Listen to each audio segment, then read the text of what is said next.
Okay, this is a quick video on how to make a zip file.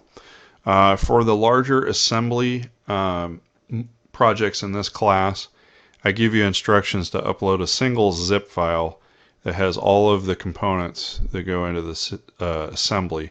It's just too many files to manage individually. So here's an example using the Dash 51 assembly project.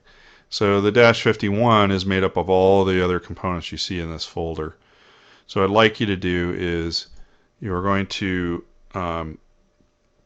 highlight all of the parts. So by holding the Shift key down, you can highlight all of them from top to bottom. And then you right click on one of them and you're going to send it to a compressed folder.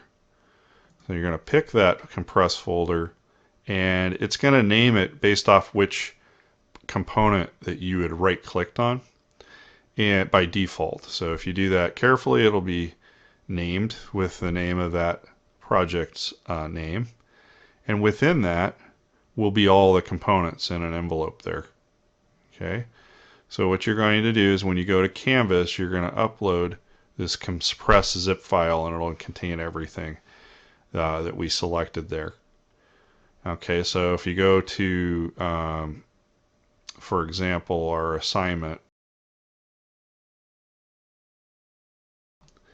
it tells you to submit your file assembly or your assembly file along with associate components, ASM and SLD parts files in a single zip file.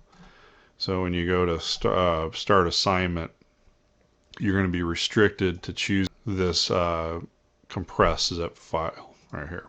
Has a little zipper on it.